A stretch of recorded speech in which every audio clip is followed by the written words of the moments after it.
we didn't just get soft and our teeth get soft, but they also got crooked. And that brings me to my next question I hear a lot. So your dentist recommends getting Invisalign.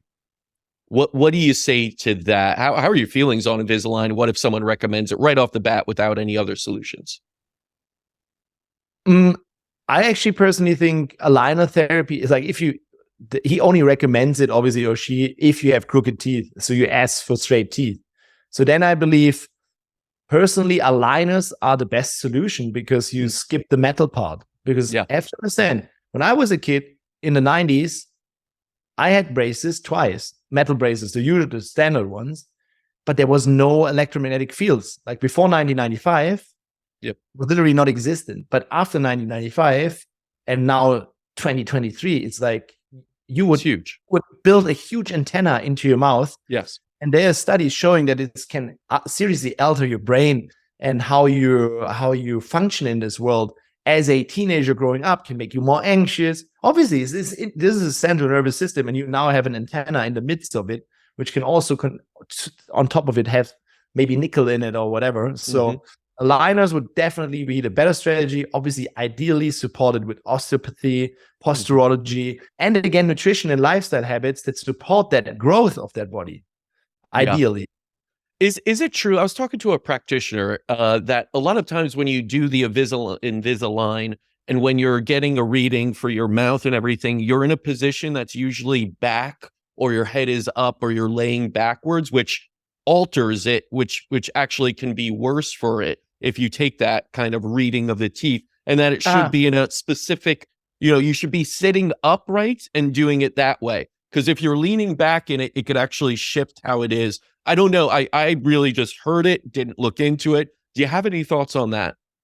I think what you are referring to is just it's called taking the bite in dentistry. Yeah. So how you bite, upper and lower jaw. Obviously, if you lay backwards, your lower jaw drops a little bit. If you move forwards, it goes more forward. Yeah. So you should ideally, when taking a bite, but I think most dentists will do it anyway, seating. Okay. Unless it's not important, but so I think for orthodontics, I think it's important to do that seated. Yeah. So seated, upright, very relaxed, then take the bite. This is how it should be. Ideally, like when you do when it's about orthodontics, it's probably fine. But for example, imagine what we need to do. We have dental repair going on. That means you send in a panoramic X-ray and we plan the full case. So besides having metals, root canals, and the cavitations, you obviously had a lot of dental repair done. Therefore, your whole bite is probably completely off. And if your bite is completely off, your whole TMJ is off, and your whole neck is off, and your whole body alignment is probably like adapted to this bite. So what we like to do is use posturology in that phase from initially coming in, where we just do the health optimization, meaning taking that metals out safely, placing those immediate ceramic implants, and taking care of the cavitations and all the healing. Then we have about 4 to 6 months of a healing phase. Let's say this is laying the groundwork for the house build up later on. And then when you come back 6 months later, then you get your crown work, your aesthetics, your teeth, which is then the house on top of it. First of all, it's like the basement. We built the basement, solid foundation first, and then it's always form follows function. So aesthetics last. So in that phase, if you're at least close by, we can work with posturology, which aligns your eyes, your jaw, your hips, your feet especially, and use that time to rebalance everything.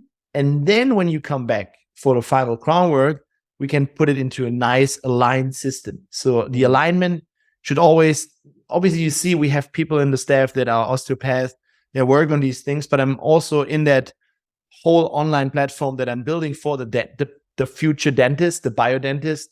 I will include the posturology too, because this is also easy to systemize it. You just have to know that it exists and how easy it is actually, and then put it in.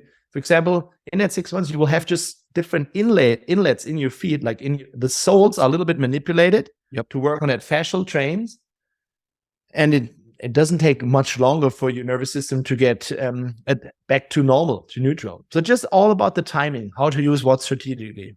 And it's really fascinating that it's a micro to macro. It's what happens here is actually reflected throughout in the macro. And you can't separate the two. So don't think you just have to look at the whole body and the teeth. Yes, it's just, and actually perfect. It's the micro to macro from the posture, because this is kind of like the thermostat of your bite.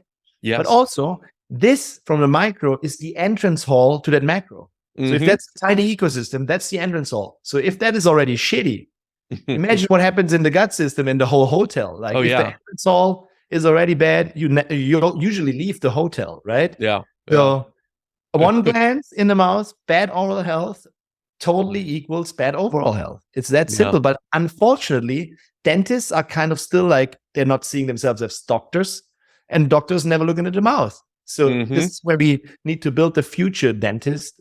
That's what I'm up to. So it's absolutely where we need to go.